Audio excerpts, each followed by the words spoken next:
Bien, vamos a empezar con el live. Este ya es el tercero en experimentos en psicología. Y sobre todo hoy vamos a hablar de conductismo y estudios que tengan que ver con la conducta tanto animal como humana. Y al menos de la conducta animal, pues porque podemos extraer muchas de las cosas que sabemos acerca de cómo funciona la conducta humana. Solo por esa razón vamos a ver qué dicen, qué podemos extraer de ello. Vamos a ir viéndolo poco a poco. Cuáles son los diferentes paradigmas y cómo han evolucionado y qué se deduce de ellos a día de hoy. Y vamos a empezar a ver si se va conectando gente. Buenos días. Nunca fallas, ¿eh? Nunca fallas. Ahí está, así me gusta. Estamos hoy con estudios de experimentos con animales en psicología de la conducta. Tanto qué pasa con esos animales en esos experimentos y qué se puede deducir de ellos a día de hoy en la conducta de las personas. ¿Qué es lo que podemos hacer hoy para entender cómo actúan las personas y, bueno, pues un poco también cómo les ayudamos nosotros? Al final lo que define a un psicólogo también es, en parte, su capacidad de comprender la conducta de las personas. Y como podemos, por tanto, comprenderles, podemos ayudarle también a modificar esa conducta y es lo que nos interesa al final. Vamos a abrir un poco aquí para dar un poco de luz, ya que es de día. Ahí está, perfecto. Genial.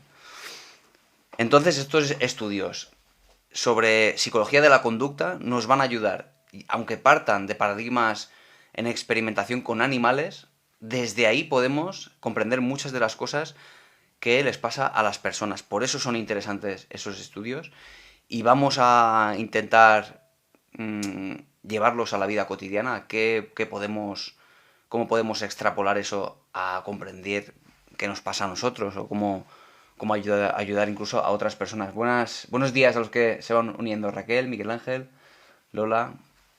Vamos a empezar ya, ¿vale?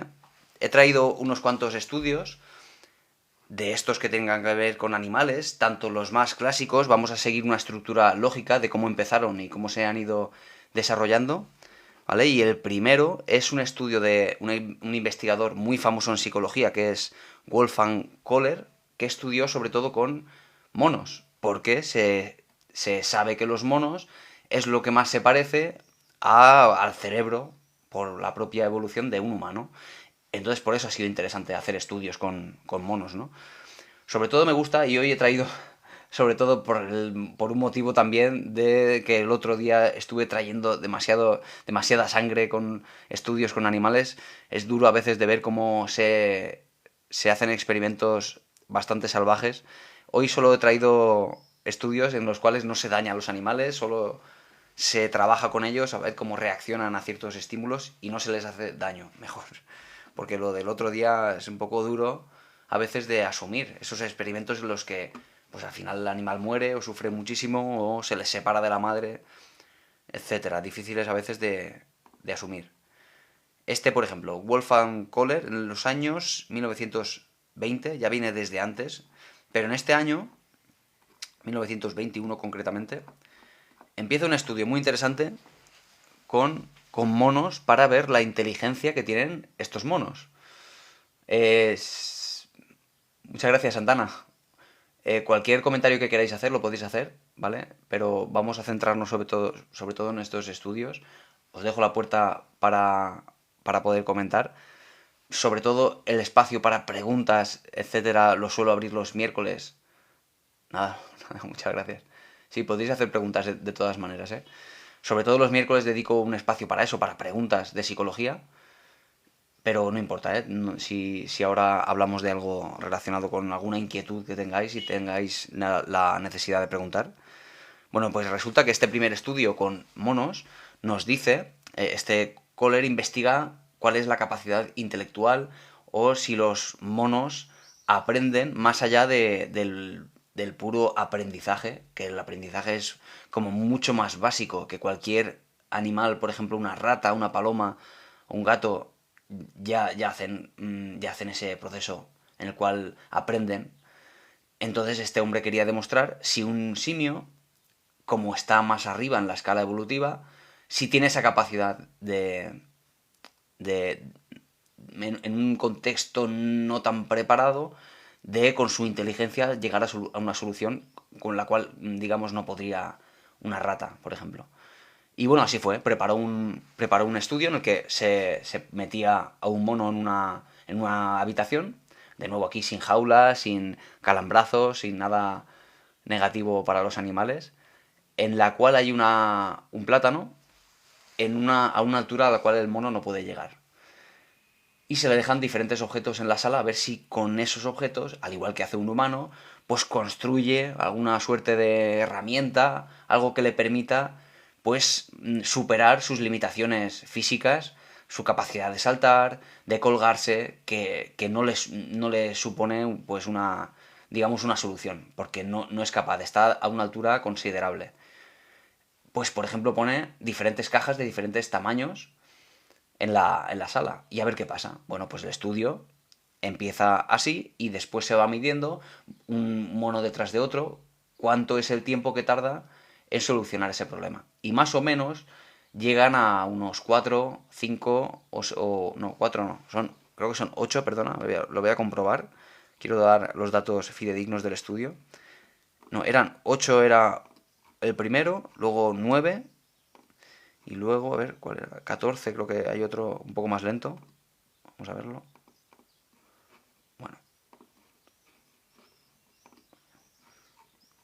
vale. Y con estos elementos, al medir la capacidad que tienen esos simios de solucionarlo en el tiempo más o menos libre, tienen la libertad de dedicarle el tiempo que quieran, pero no, evidentemente no es esa la intención. La intención es que lo resuelvan lo antes posible. Bueno, pues resulta que al final todos los monos llegan a la conclusión, y aquí sí hay un proceso cognitivo interesante, de que amontonando las cajas, subiendo una encima de otra, construyen una especie de escalera con la cual llegar al plátano. Bueno, aquí desde luego hay una inteligencia, hay una deducción de qué es lo que pueden hacer para llegar hasta la caja, cosa que una rata quizá no llegaría a hacer. Se le supone otro tipo de inteligencia a las ratas. Por ejemplo, se estudia con ellos sobre todo el aprendizaje, porque no es inteligencia lo que intentan medir, cosa que con monos sí, porque tienen otro tipo de capacidades cognitivas. Concretamente, el área prefrontal la tienen más grande, muy parecida a la de los seres humanos. Por lo tanto, pues tienen esas capacidades de razonamiento que les permiten, en un contexto no tan controlado, pues deducir a ver qué es lo que está pasando. Bueno, ese es el primero y se sacan conclusiones bastante interesantes. Vale, voy a conectar aquí. Un momento. A ver, voy a acercar un poco esta cámara. Aquí. Ahí mejor. Estoy muy lejos, así. Vale. Y le voy a conectar aquí.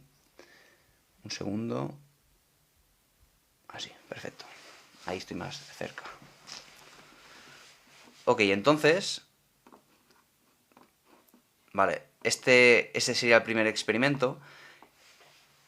Aparte del tema de los monos, y quiero ir siguiendo una secuencia lógica para que veáis un poco qué se deduce de todo esto a nivel de conducta de ahora, ¿vale? Que quiero que saquemos conclusiones más allá de ver estos estudios.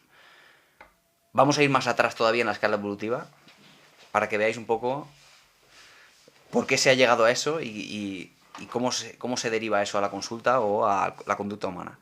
Fijaos en un experimento con un gato. Ya vamos para atrás, un gato ya va a ser menos capaz de razonar que un simio, que un chimpancé, por ejemplo. Y en este caso, lo que vamos a estudiar ya no es la inteligencia, sino la capacidad de aprendizaje que tiene un, bueno, pues un animal como este. Por cierto, voy a ver si puedo.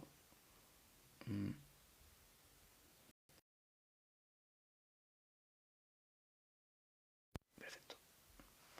No se me vaya esto. Ok. Un estudio muy clásico en psicología, que es el caso de Thorndike, que estudió con un gato en una caja problema le llamó. La caja es una caja en la que el gato está encerrado en la caja y tiene un plato de comida fuera de la caja, con lo cual el gato está motivado a salir para recibir su premio, que es la comida. Y hay diferentes cosas en la caja que le permitirían bueno, pues solucionar ese problema y resolver, o sea, abrir la caja para la comida, ¿no? Digamos que hay una serie de palancas, sí, hay como una especie de... mm, creo que puede tirar con la boca hacia la palanca con tal de conseguir... El caso es que al final hay una única forma de abrir la caja.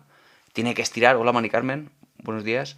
Tiene que estirar para poder abrir la caja. Es una sencilla trampilla. Con la cual, digamos, bueno, ¿qué podemos llegar a concluir de eso? Que el gato tarda un cierto tiempo en abrir la caja. Una vez la abre y sale para coger la comida, digamos que su conducta es reforzada por el premio. Con lo cual, el gato, cuando lo vuelves a meter en la caja, ya no ejerce esa conducta aleatoria con tal de buscar una solución posible, sino que sencillamente va a lo que abre la trampilla, que es esa palanca que tiene que tirar. Con lo cual se deduce de eso que se produce un aprendizaje, sin mediar ninguna inteligencia, solo porque va probando, algo funciona, se le refuerza esa conducta porque recibe un premio, con lo cual aprende cuál es el proceso a seguir. Y se reduce el tiempo de forma muy considerable, de tardar 10 minutos a tardar prácticamente segundos. ¿De qué va? La caja, estamos hablando de la caja problema de Thorndike, que lo que hacía era estudiar el aprendizaje animal para después de ahí derivar a digamos, soluciones prácticas para los seres humanos. Por eso se experimenta en principio con animales. Aquí no se hace daño a animales, por cierto, menos mal, porque vimos el otro día una serie de estudios bastante inmorales a día de hoy. Entonces al animal se le mete... Buenos días, sí, soy psicólogo. Se le mete a ese gato en esta caja que le llevan a intentar por todos los medios, hay una serie de, pues una palanca que tiene que tirar, le llevan a que intente abrir la trampilla para recibir su premio, que es un plato de comida que está fuera. Entonces tarda un cierto tiempo, que tarda casi 10 minutos en salir. Tengo 9 gatos. Sí, no vamos a hablar tanto de soluciones prácticas para los gatos, es un estudio concreto, pero bueno, todo se puede estudiar. El caso es que el gato tarda un cierto tiempo, después, una vez ha salido y ha conseguido su premio, que es el plato de comida, después ya lo vuelves a meter y tarda muy poco. Es decir, el gato ha aprendido digamos, cuáles son los mecanismos para abrir esa caja. A eso derivó en una conclusión para este investigador, que era Thorndike, que es la ley del efecto. Veréis cómo esto tiene implicaciones en la conducta humana. Lo que quiere decir esto es que el efecto producido por el premio, claro, obvio que lo harán, claro, digamos que hoy en día tiene muchísimo sentido. Tú le das un reforzador, un premio a un gato o a un perro por darte la pata y aumentará la probabilidad de que ese perro en el futuro te dé la pata. Es un poco, ahora lo sabemos, es bastante, digamos, sabido, pero en esa época estaban intentando investigar qué ocurría y cuáles son los factores que determinan eso. El perro con la campana, te refieres al estudio de Pavlov con el tema de la comida. Pero no es exactamente eso, es muy interesante que lo comentes, Cristina.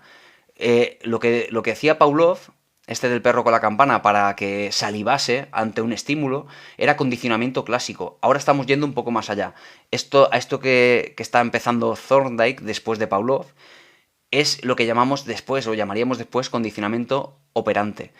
Es decir, ya no se basa en un estímulo, produce una respuesta de salivación automática, sino que es la propia respuesta del gato, en este caso, o luego las ratas más adelante que siguieron investigando, la respuesta lleva a que se premie o se castigue esa conducta.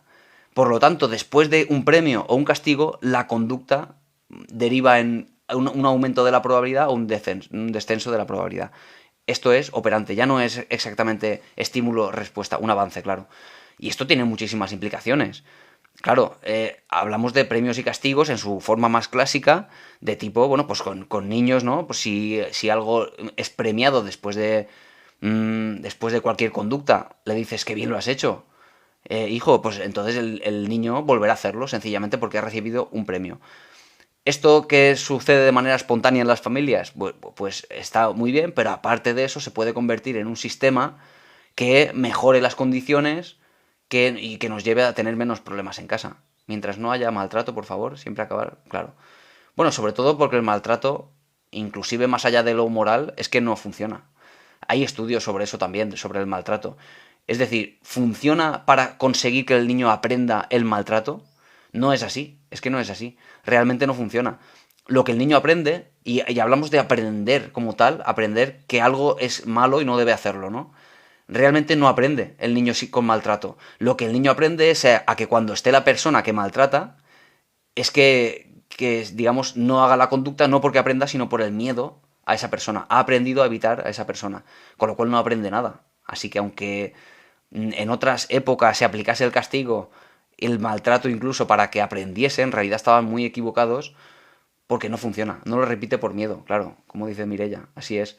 Con lo cual no ha aprendido. Y si no ha aprendido nada, no nos sirve como un modelo de aprendizaje. Habrá que utilizar aquello que funcione. Y por suerte no es el golpear lo que funciona. Científicamente sabemos que funciona mucho mejor los premios, incluso mejor que los castigos para evitar conductas. Claro, todo esto ha evolucionado mucho. Ya iremos viendo el proceso. Pero aparte del castigo como tal físico, aparte de darle un dulce, dar un premio, dar un regalo, todo eso está... Después salen a la calle y realizan conductas negativas. Sí, sí, sí, en parte sí porque aprenden que la forma de solucionar sus problemas es pegando, gritando, sí, sí, así es. No, o sea, las consecuencias después van más allá de que dejen de hacer algo porque le han golpeado. El tema del premio, que sabemos que funciona mejor, que la tasa de influencia es mucho mayor con premios que con castigos.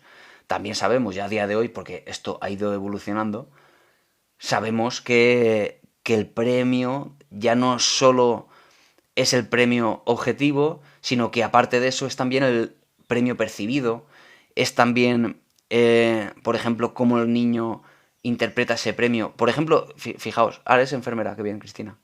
Tengo que aceptar que se hacen estudios con ellos. Sí, claro. Por ejemplo, se sabe que la atención de los padres, la atención, solo la atención, el que le prestemos atención a los niños, ya supone un premio para los niños. De tal manera, claro, y esto de nuevo, lo podemos saber, en parte es algo lógico, es algo que tiene sentido común, pero luego en realidad en las casas no es lo que se lleva. Yo trabajo con niños, tengo una consulta en Novelda con niños que vienen muchas veces por problemas de conducta. Los papás, por norma general, repiten lo aprendido también a la hora de educar. Claro, así es, ¿no? Así es. O incluso, Mirella, a veces justo lo contrario. Si yo he recibido una educación que rechazo y desprecio absolutamente, yo llego al otro extremo. Si he sido tratado con mucha crueldad, llego al otro extremo de demasiada pasividad o demasiado cariño sin digamos, sin poner límites. Con lo cual pues, también se llega al otro extremo a veces. Y por lo tanto también es un problema, ¿no? En desarrollo infantil, que bueno. El caso es que, por ejemplo, padres que dicen, mira, mi hijo se porta muy mal y, claro, de repente tiene una rabieta o se pone muy... mm, se pone a gritar, se pone... Y claro, ¿qué es lo que suele pasar con eso en relación a esto que estamos diciendo del tema de los premios y los castigos? Que el premio no es solo darle un juguete. Aparte del juguete, aparte del premio físico, es cierto que la atención como tal ya llega a ser un premio.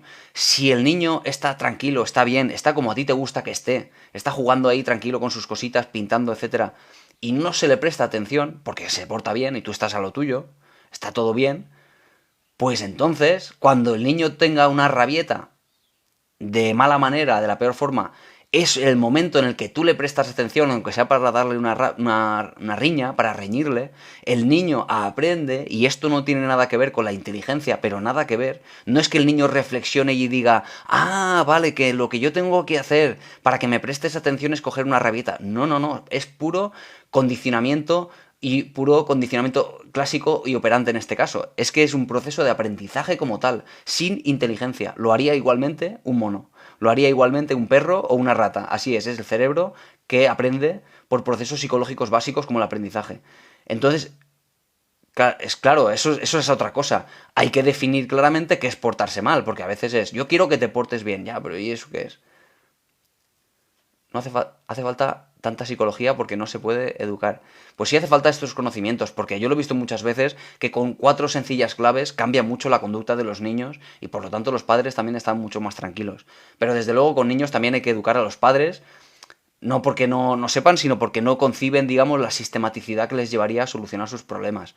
Cambiando, por ejemplo, esto, si el niño coge rabietas y es el momento en el que tú le prestas atención y en el momento en el que está bien, tranquilo, pintando, jugando tranquilo, no le prestas atención, bueno, pues podemos cambiar eso.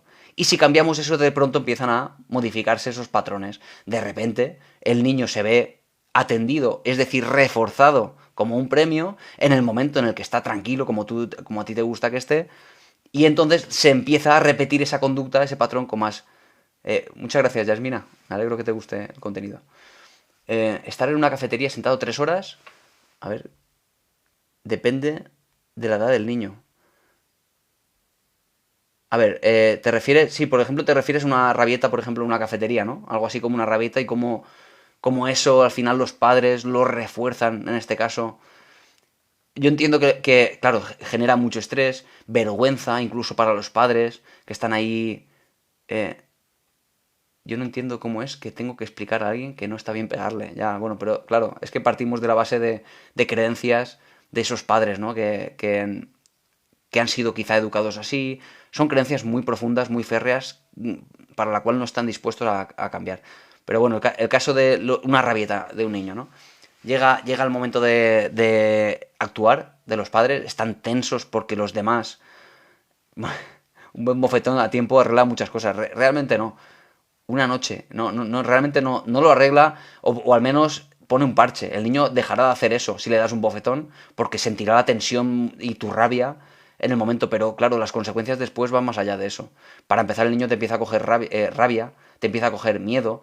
Todo eso después se queda, ¿eh? Todo eso se queda. Y sin ninguna duda, ¿eh? Hay muchos experimentos sobre el tema, muchos estudios que certifican que el niño no aprende nada si le das una bofetada por hacer algo, ¿vale? No hay ninguna duda a día de hoy. A ver, herramientas para un mentiroso compulsivo, para ayudarle a salir del pozo. Muy interesante. A ver, claro, esto se va un poco del tema, pero ahora hablamos un poco de eso. Para un mentiroso compulsivo, claro, hablamos, si es un mentiroso compulsivo y cualquier tipo de compulsión relacionado en parte con la ansiedad, de lo que hablamos seguramente es de que tiene ansiedad por no mentir. Por lo tanto, todo lo que conlleve control, gestión de las emociones, concretamente de la ansiedad, la preocupación, la activación fisiológica de la ansiedad que le lleva, si estamos en multitema, que le lleva a tener que mentir, pues eso sería una solución, que aprendiese a gestionar las emociones, la ansiedad. Vuelvo, si son muchos temas, Cristina, me estoy yendo por las ramas por todos los comentarios diferentes. Vamos a intentar centrar el tema. Los profesores de infantil se quejan que los niños son movidos, pero claro, es lo normal a esas edades. Aquí es que hay muchas cosas, ¿no? Porque hablamos de, por ejemplo, pantallas, añadimos las 3 o 4 horas de pantallas que de media utilizan los niños en casa, eso hace que estén más movidos después en el colegio. Sí, es que claro. Todo esto complica muchísimo las cosas. Vale, me alegro, Cristina, porque si no, si nos volvemos muy rígidos con los temas, es difícil ante comentarios pues un poco dispares y está bien. Bueno, yo quería definir eso que hablábamos del tema de una rabieta en una cafetería, en un restaurante, en un supermercado. De repente se produce una rabieta. Y aquí tantas cosas entre medias. Están las emociones de vergüenza, de rabia de los padres, de miedo a que les echen, o que les diga alguien algo. Hay muchas cosas. Pero es cierto que si el niño tiene una rabieta, porque por ejemplo, y esto es algo muy, muy frecuente, porque quiere que le dejes el móvil, hablando, y lo quiero comentar sobre todo porque tiene que ver con esto, con Thorndike, con la ley del efecto, con el condicionamiento operante. De pronto, el niño coge una rabieta y hay un momento determinado de tanta tensión, tanta rabia, tanto miedo, tanta vergüenza que dices, vale, se lo dejo. Con lo cual aquí, ¿qué se produce en la mente del niño? Y de nuevo quiero hacer alusión a que el niño no está utilizando su inteligencia para manipularte, solo está por aprendizaje, digamos, dejándose llevar. Solo eso, ¿eh? Solo eso.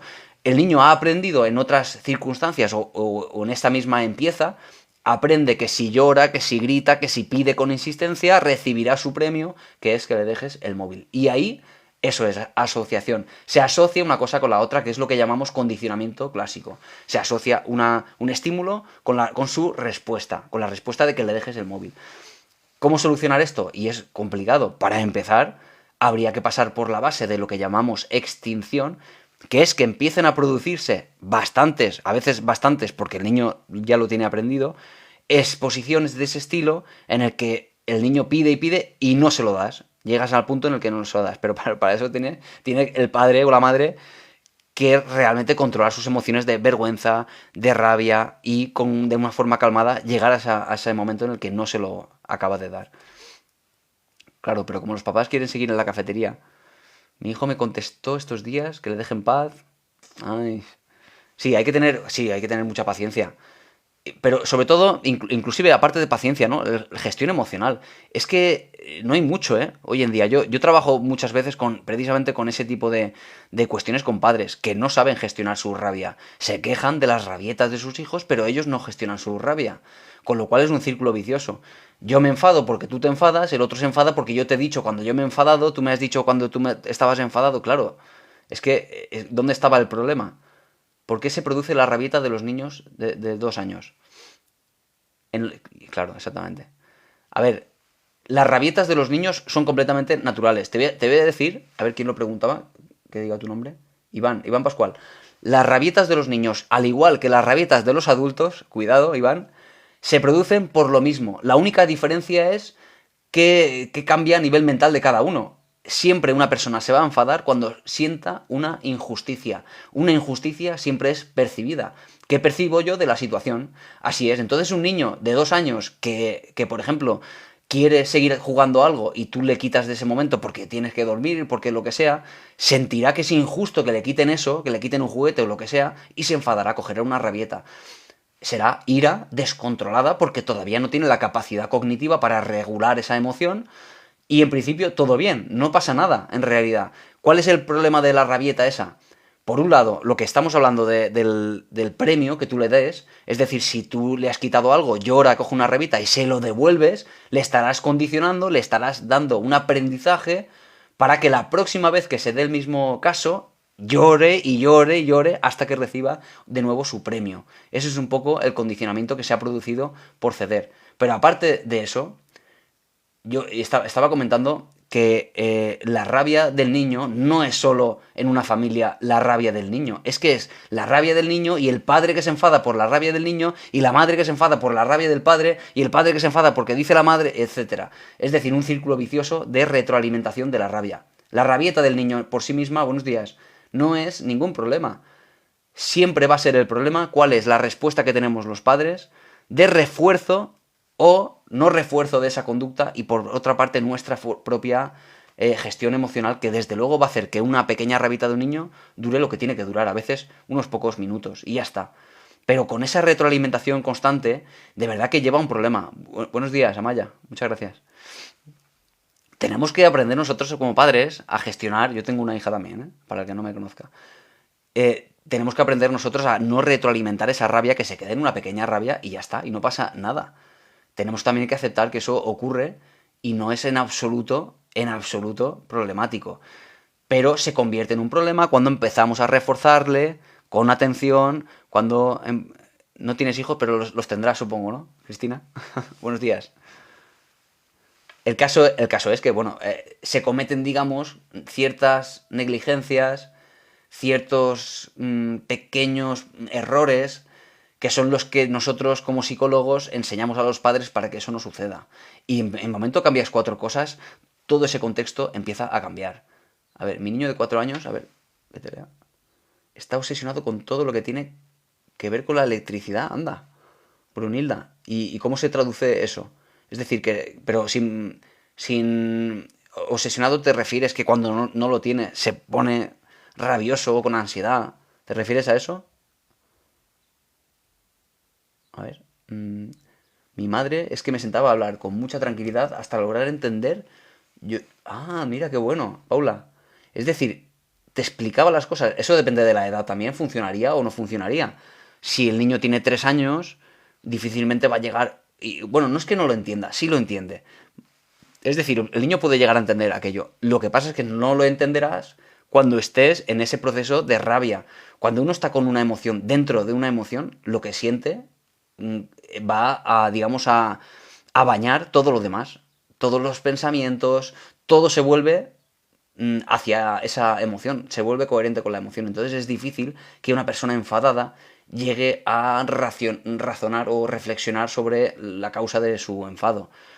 Es difícil, pero bueno, lo que sí se debe hacer, Paula, es que con un niño, si ha ocurrido algo, es que lo saques de ese momento, que aprenda a gestionar su emoción, no con racionalidad en ese momento, pero después, una vez ha pasado la emoción, es el momento idóneo para eso que estás diciendo. Sentarlo y decir, a ver, ¿qué es lo que ha ocurrido hace un momento? Ha pasado esto y cómo podemos solucionarlo, sobre todo para que no vuelva a ocurrir en futuras ocasiones. Como nosotros nos comportamos con ellos lo harán con los demás, Mireia, claro, así es. Así es. Mira, eso que comentas es precisamente lo que mejor va a funcionar. Porque a mí me llegan a consulta padres y me dicen, toma, este es mi hijo, arréglalo, que tiene un problema de conducta. Digo, a ver, si me comenta una persona que el niño tiene muchas rabietas, pero a la vez el padre, por ejemplo, o la madre, explota constantemente cuando algo no le sale bien y no lo juzgo. Evidentemente tendrá mucho estrés y será complicada su vida y no digo que no, pero evidentemente eso es el reflejo que van a asumir los hijos como un patrón de conducta habitual. Entonces, evidentemente, lo primero a cambiar va a ser eso, que tú no cojas como padre esas rabietas para no estar enseñando a ese niño qué es lo que debe hacer cuando algo no le sale, ¿no? Así es. Tengo muchos comentarios, ¿eh? Estoy súper encantado con tanta gente hoy aquí. A ver, observo que los padres jóvenes lo solucionan dándoles móviles, así es, así es. Y fíjate, Mary, o Mari, tiene todo el sentido del mundo, porque realmente los móviles desactivan completamente a los niños. Está asociado el estado emocional, el estado de activación cerebral de un niño o un adulto que está mirando una pantalla, la que sea, está asociado a lo que llamamos la fase uno del sueño. Es decir, donde aumentan las ondas alfa y disminuyen las ondas beta. Fíjate, ¿no? Está durmiendo el niño que está con la pantalla. Entonces el niño que tiene una rabieta o está nervioso, no para quieto, el padre que le deja el móvil, de repente el niño apagado. No quiero decir literal, porque es lo que hoy en día se dice tanto sin que tenga realmente sentido la palabra, pero bueno, dan ganas de decir literal. Es así, es que se les apaga el cerebro en parte. ¿Es lo mejor, Mari? Pues no, no es lo mejor en absoluto. Sabemos que el exceso de pantallas, tanto por emisiones de la Asociación de Pediatría Americana, por diferentes estudios estadísticos, etcétera, sabemos que tiene una repercusión a nivel del neurodesarrollo. TDAH, no solo TDAH, eso es lo que ya se lleva sabiendo hace mucho tiempo. Trastornos afectivos, depresión, ansiedad, problemas del aprendizaje, problemas del sueño, etcétera. Sí que tiene muchísimos problemas eso, ¿eh? A ver, me preguntan por aquí, a ver. Hay muchos comentarios, voy a intentar contestarlos todos. Mandos de aire acondicionado, mandos de tele, le quita. A ver, no entiendo esto. No entiendo mucho esto. Mandos de aire. Ah, vale, que eso es lo que hace tu hijo. Mandos de aire acondicionado, mandos de tele, le quita las pilas. O sea, que a él le interesa la tecnología en general, entiendo. Le interesa la tecnología. Pero yo quiero decir, ¿eso le causa ansiedad si no lo puede conseguir? Porque si no es puro interés. El interés no es en absoluto nada malo. Todo lo contrario, habría que potenciarlo para que ese niño se dedique a eso. Jesús, el tema de tu nieto que tiene rabietas con 3 años. Yo comentaría rápidamente por no dedicar a esto el tema, pero yo diría, sobre todo, gestión emocional por parte de los padres, que solo haya una rabieta del niño no es ningún problema, que haya la rabieta más la rabieta de los demás sí es un problema, y por otra parte, no ceder ante lo que quiere el niño por esa rabieta. Por resumir muchísimo, porque esto sería complicado de resumir en minutos, ¿vale? Pero más o menos esa es la idea. Eh, Le pasa a su madre, pero con los abuelos no pasa, claro, claro, claro que sí, así es. A ver, tiene que entender que no siempre se puede tener todo en la vida, claro. Y eso lo entenderá, pues, también con base en diferentes experiencias, tanto con los padres como en el colegio, como en la vida, ¿no? Lo irá sabiendo poco a poco, ¿no? Lo irá... a ver, a ver que se me van los comentarios, un momento. Vale. Buenos días, Ángeles. Eh, He sufrido bullying durante muchos años.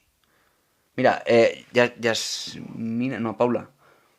Paula, ya que hablas del bullying, mira, y como tiene relación con esto que estamos viendo... Uy, la noche oscura del alma, ¿cómo es esto? ¿Algún consejo para superar la noche oscura del alma? No sé lo que es eso. Buenos días, Inma.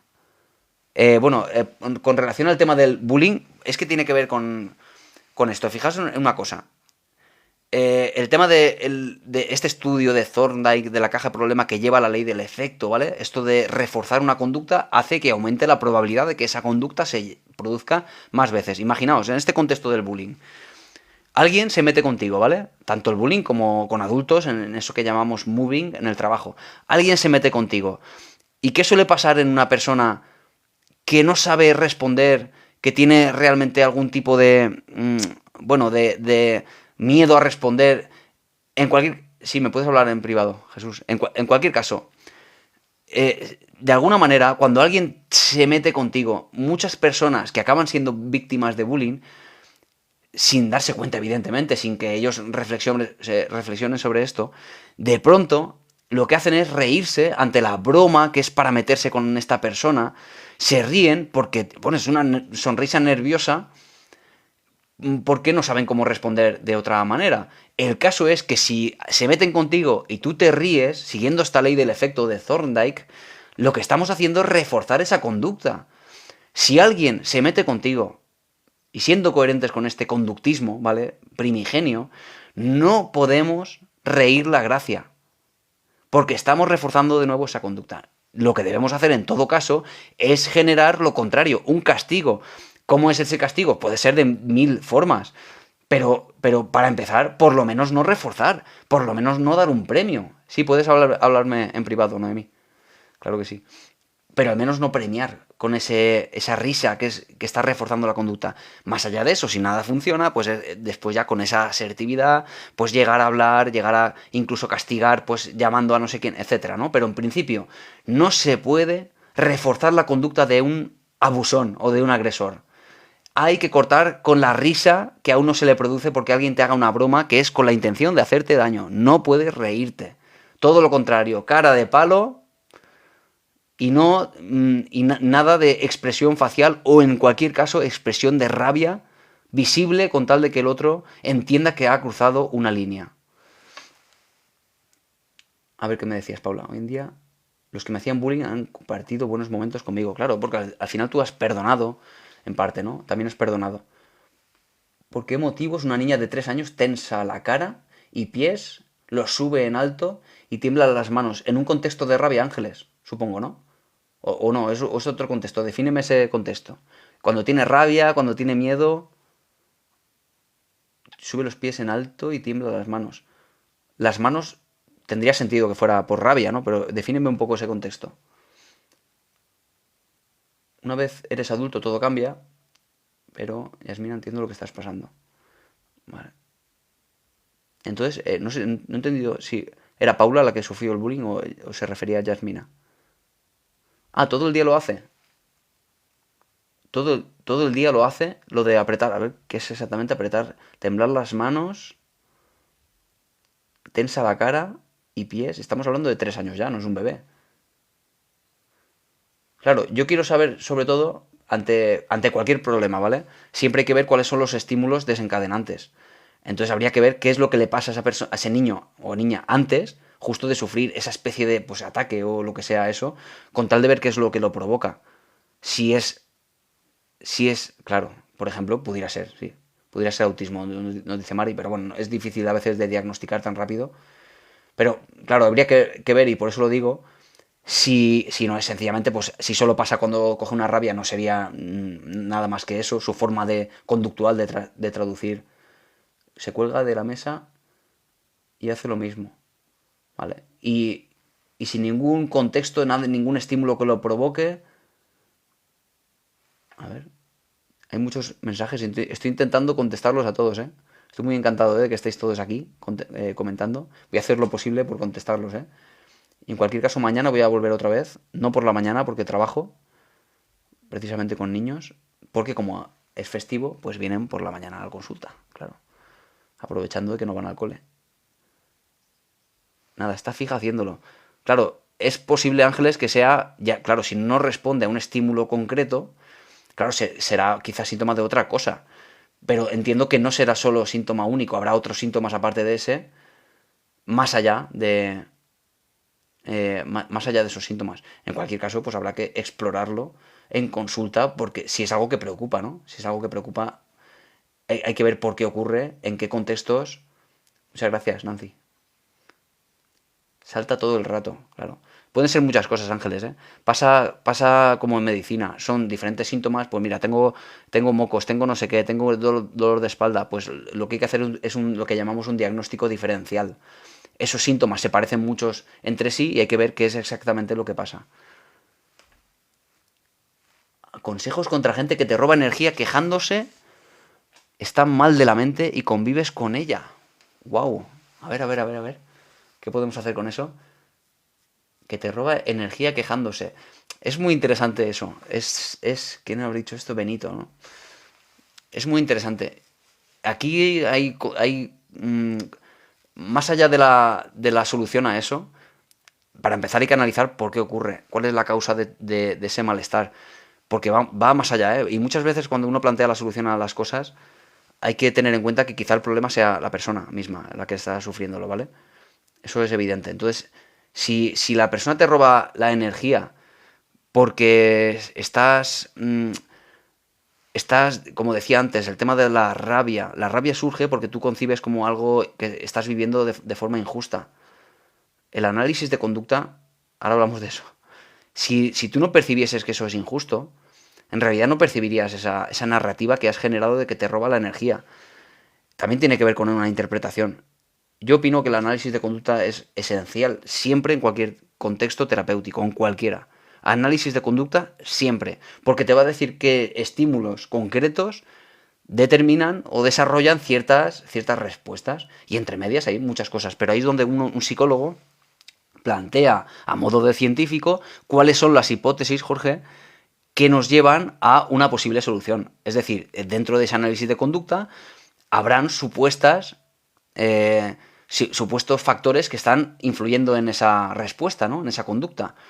Cuando tú los valoras todos, el contexto, tanto biológico, pues a nivel genético, pues a lo mejor si es ansiedad lo que tiene, resulta que sus padres también tenían ansiedad, pues bueno, pues consideras todos los factores, tanto genéticos, es decir, los modificables y los no modificables, y empiezas a variarlos, porque desde ahí tú llegas a concebir hipótesis que te permiten trabajar, gracias a ese análisis de conducta. Sin ello no tienes información.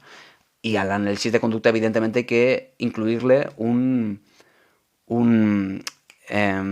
autorregistro que te permita ese papelito en el que tú llegas a desarrollar día a día, pues dices, venga, pues el lunes por la mañana a las 7:30 de la mañana me levanté, estaba en casa despertando a mis hijos y en ese momento pasó X. Y entonces tú concibes ahí qué es lo que estabas pensando, qué emociones tenías, cuál fue tu conducta, cuál fue la conducta o consecuencia de los demás, etcétera. Y todo eso te va a dar información para luego desarrollar tus hipótesis, trabajar con ellas, evaluar su eficacia, de nuevo reevaluar, etcétera. Y eso es gracias al análisis de conducta, que es maravilloso, esencial en cualquier contexto terapéutico.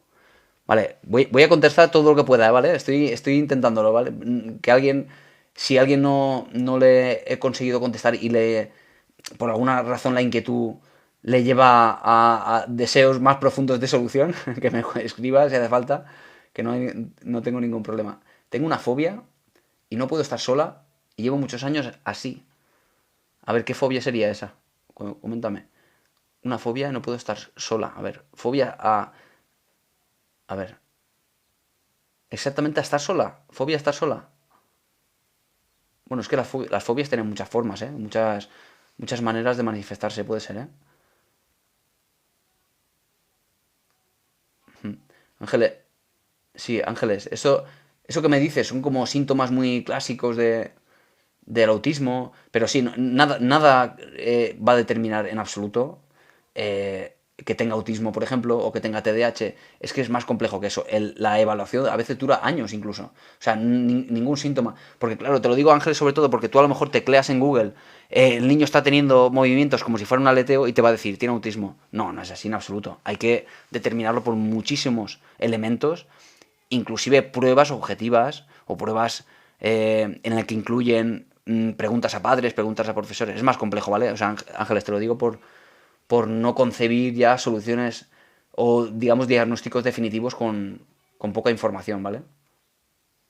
Viva Skinner. Skinner, íbamos a hablar de él hoy, no creo que nos dé tiempo ya, pero sí, Jorge, Skinner es muy interesante. Y ojo que cuando hablamos de conductismo, el conductismo como tal, por la parte más cognitiva, fue muy criticado, luego acabó absorbido por el cognitivismo. Hoy en día, los que estudiamos la carrera de psicología, estudiamos sobre todo el cognitivo conductual, la terapia cognitivo-conductual, o al menos ese paradigma cognitivo-conductual como la base de todo. Luego sí que es cierto que llegan otro tipo de terapias, como se le llaman a las de tercera generación, donde de nuevo vuelven a retomar a Skinner y al conductismo más clásico como algo esencial. Lo que pasa es que de otra manera empiezan a tener más en cuenta el lenguaje, pero sí, o sea, el conductismo como tal es básico para tratar o al menos entender el por qué ocurren cosas en la conducta de las personas. Y es básico que el psicólogo comprenda eso. Tiene que comprender qué está pasando. Es lo primero que tiene que hacer un psicólogo. Claro, esto conlleva también a ciertos problemas. Yo estuve en un programa hace poco en Teleelda hablando sobre, bueno, yo soy experto en comportamiento no verbal y detección de mentiras, aparte de psicólogo. Me saqué un máster, número 1 de mi promoción, por cierto, lo tengo que decir. Es decir, por tanto, soy un experto por varias razones. Claro, a mí cuando me preguntaban, bueno, cuando alguien te comenta respecto de esto, que alguien se toca la nariz, por lo tanto es mentira, que alguien se toca una ceja, está mintiendo, que alguien... No, en absoluto funciona así. Lo que quiero decir con esto, sobre todo, es que el psicólogo, ya no el experto en comportamiento no verbal porque se ha sacado un curso de 3 meses, no eso, sino un psicólogo, comprende muchísimas cosas de la conducta humana gracias al conductismo, al cognitivo-conductualismo, a todo lo que tenga que ver tanto con la conducta manifiesta como los procesos psicológicos básicos que están operando detrás de la conducta. La atención, con la cual llegamos a muchos sesgos y que nos determinan a veces a qué prestamos atención, a veces en base a la ansiedad, a veces en base a muchas cosas. La memoria no es tal como la concebimos, a veces recordamos cosas que no han ocurrido como tal, estamos sesgando la memoria muchas veces, porque cuando recuperamos de nuestra memoria un recuerdo, lo recuperamos y en ese proceso de recuperar pasan cosas, a veces ocurren fallos. Por lo tanto, todo eso, esos procesos, tanto de la atención, de la memoria, del pensamiento, que de nuevo cae en sesgos del pensamiento que nos llevan a no ser racionales. Todo eso un psicólogo lo comprende, lo estudia, profundiza en ello y sabe, cuando un paciente acude a consulta, cómo debe actuar, porque entiende por qué le está pasando lo que está pasando, qué factores están interactuando y cómo, por tanto, ir modificándolos para llegar a una solución. Pero ¿qué pasa cuando alguien me comenta, oye, ¿qué opinas de un coach, por ejemplo, que se ha sacado un curso de 3 meses? Yo considero que no tiene la suficiente formación para darte un consejo que te vaya a valer más de lo que te dice un amigo, por ejemplo. Con lo cual está perfecto que un amigo te dé consejos, está genial, a mí me parece estupendo. Lo que pasa es que evidentemente no te va a valer si tienes un trastorno psicológico, porque necesitas de una comprensión mayor y por tanto de soluciones científicamente validadas que te vayan a servir para eso. Y no solo que te digan, pues tú lo que tienes que hacer es algo que a mí me valió o algo que me valió a mí con un paciente sin que tenga eso realmente una fundamentación científica. Con lo cual vale como una anécdota que te pasó a ti y ya está, y nada más. Por eso decía lo de Skinner, lo del conductismo. Tenemos que volver a eso porque es completamente necesario. A ver. A ver, ¿cómo tratar a una persona egocéntrica en un entorno familiar? Wow. ¿Cómo tratar a una persona egocéntrica? A ver, voy a intentarlo. Son y 52. Me voy a marchar en 8 minutos, ¿vale? Voy a intentar responder lo que pueda. Sé que es difícil. Ah, vale. Mañana tienes cita, Ángeles. Te agradezco que busques ayuda porque siempre va a ser lo mejor, ¿vale? Buscar ayuda. Estoy depre. ¿Qué puedo hacer? Son muchas cosas. A ver, Estrella. Te voy a dar un consejo súper rápido en un minuto. Y lo voy a conectar con lo que dice Maribel. Si tiene cura la depresión. Sí tiene cura la depresión. Sí se puede. Yo he tratado muchos con depresión, sobre todo con ansiedad. Y muchas veces con ansiedad y depresión que a veces van de la mano y complica un poco el cuadro clínico. ¿Qué puedes hacer con la depresión? Consejo muy rápido que no descarta todo lo demás, ¿vale? Porque hay muchas cosas en la depresión, tanto procesos cognitivos que te llevan a pensar de ti malas cosas, pensar malas cosas del futuro, pensar malas cosas del mundo y esa visión negativa de la vida. Aparte de eso, como consejo único que funciona a la perfección y que es lo que más funciona, es no dejes de hacer aquellas cosas que te gustan hacer. Empieza a hacer cosas que antes no hacías, pero que te gustó hacer antes y ahora no tienes ganas. Vamos a cambiar la concepción de tengo ganas de hacer cosas, estoy motivado, las hago, porque no funciona así. Cuando todo va bien, genial, bien, pues va todo bien, estupendo. Pero cuando empiezan a ir las cosas mal, cuando empiezas a caer en procesos depresivos y todo empiezas a ver lo negro y todo se filtra a través de tristeza, de pronto dices, como no tengo ganas, pues no hago cosas, pues no quedo con mis amigos, pues no salgo al gimnasio si haces gimnasio, no salgo a correr si corres, no hago el deporte que sea. Con lo cual estamos quitándole ese proceso neuroquímico que produce todo ese tipo de ejercicios, todo ese tipo de conductas. Si se lo quitas, no solo es la tristeza que tú tienes, sino que además es todo lo que le has ido quitando que te va tirando hacia abajo en eso que llamamos la espiral patológica. Así que, frente a estados depresivos de no tengo ganas de hacer nada porque estoy triste, haz aunque no tengas ganas. Esa es la idea. Haz y haz, no pares de hacer, porque lo que más funciona es la terapia de conducta. El hacer de forma, obviamente, progresiva, poco a poco, gradual, de forma sistemática. Eso es lo que más funciona para la depresión, lo más rápido posible porque es complicado. Pero hay más cosas, ¿vale?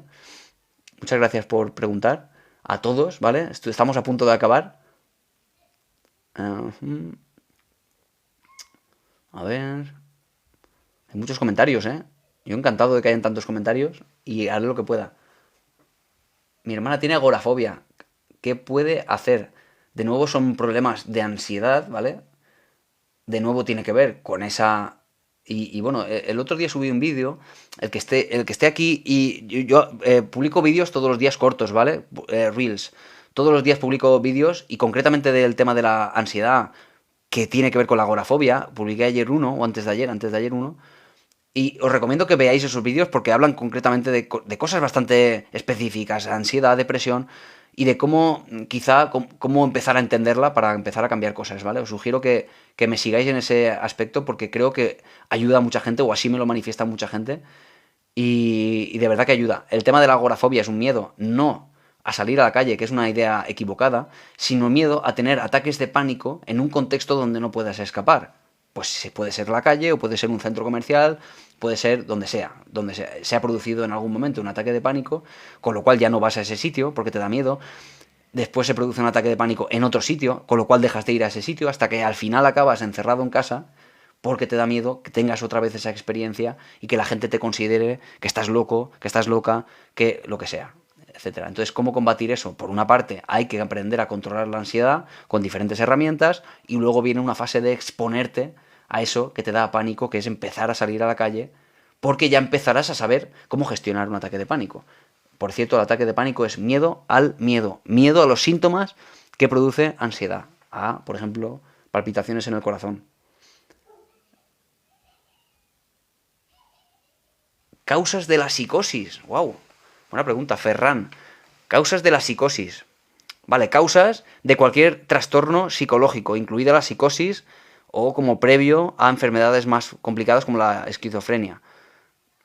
No hay nunca una causa, ni siquiera de la ansiedad, ni siquiera de la depresión. Más bien son todo factores de riesgo. Muchas veces, genéticos. En el caso de la esquizofrenia, tiene un carácter también muy importante genético, es decir, se hereda, digamos, la carga genética. Es decir, tienes un cierto porcentaje de probabilidades de tener psicosis, bueno, sí, un brote psicótico, si en la familia ha habido casos anteriores.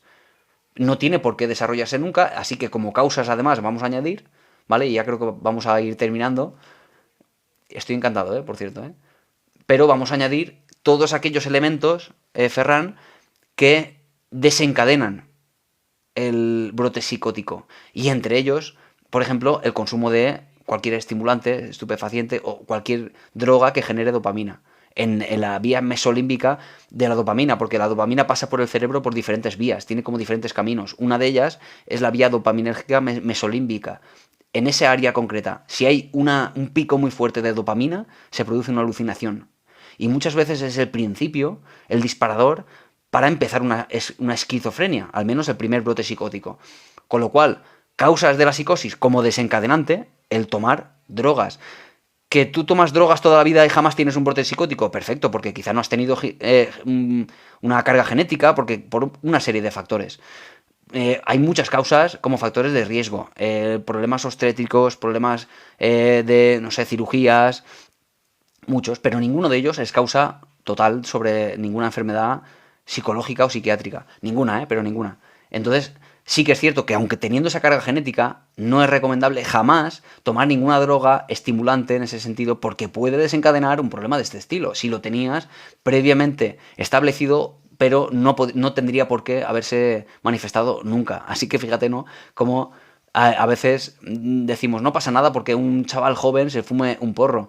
A ver, no es que pase nada, pero si tienes la mala suerte de que, además, pues tienes esta carga genética, se va a disparar algo que quizá jamás se hubiera manifestado y solo por una pequeña dosis de esto se produce un pico muy fuerte de dopamina en esta área y ya jamás se vuelve a reducir, a no ser que tomes antipsicóticos y entres en este proceso complejo de tratamiento de la esquizofrenia. Bastante complejo. Por cierto, este vídeo lo voy a publicar completo en YouTube, por si lo queréis ver. Y bueno, yo os recomiendo que me sigáis, por supuesto. Tengo también un canal de suscripción por si a alguien le interesa hacer consulta en grupo para gente que quiera empezar un tratamiento quizá en grupo a través de redes sociales, etcétera. Todo eso para el que quiera. Hay muchas preguntas. Siento no poder contestar a todo. Me había comprometido a hacer una hora. Mañana, y bueno, no mañana, sino yo todos los días voy a estar aquí en directo. Lo que pasa es que como esta semana son festivos, lo voy a hacer, pero en principio por las tardes, en principio, ¿ok? Y los miércoles, esto va a ser todos los días a las 10 de la mañana. Pero aparte de eso, y como digo, esta semana habrá cambios. El que quiera estar aquí, pues lo iré publicando cuando lo haré, seguramente por la tarde. Pero aparte de eso, digo que suelo hacer también un directo solo para preguntas, que es en lo que se ha convertido al final este directo, porque me he tenido que adaptar a ello. Pero también lo hago los miércoles a las 8 de la tarde. En fin, me pregunta la última pregunta, ¿qué libros recomiendas? Yo no leo libros para, digamos, para personas que están enfocadas, para personas que no son psicólogos. Yo solo leo libros manuales de psicología. Entonces, como no leo libros ni de autoayuda, ni de que estén pensados para personas que no son psicólogos, no te puedo recomendar como tal ninguno si no lo he leído previamente. Entonces, no sabría decirte, Ferran. Me lo han dicho alguna vez y digo, es que no quiero tampoco recomendar algo que no sé si está siendo riguroso, solo por eso, ¿vale? Nada, muchísimas gracias a todos por estar ahí. Ha habido mucho movimiento, yo estoy encantado. Significa que, bueno, pues está gustando el contenido y para eso lo hago, ¿vale? Para divulgar, que es al final mi intención, la pura divulgación científica de la psicología. Madre mía, hay un montonazo de comentarios. Madre mía, se me quedan un montón sin contestar, lo siento, a los que no, el que quiera escribirme, que me escriba. Y igual, en YouTube igual, David Zorel, igual, en todas las redes sociales estoy con el mismo nombre. ¿Vale? Bueno, así lo vamos a dejar. Mañana por la tarde, no sé a qué hora, estaré con vosotros aquí en un directo, ¿ok? Mm, ah, mañana, ¿vale? Book Rock. Ice. Muchas gracias. Aquí vamos a estar. Yo voy a estar todos los días, ¿eh? Si no por la mañana por la tarde, pero en principio siempre por las mañanas a las 10, ¿vale? A no ser que sea como esta semana festivo y tengo que trabajar por la mañana, tengo que pasar consulta, ¿vale? Un placer a todos, ¿eh? Adiós. Hasta luego, adiós, adiós, adiós.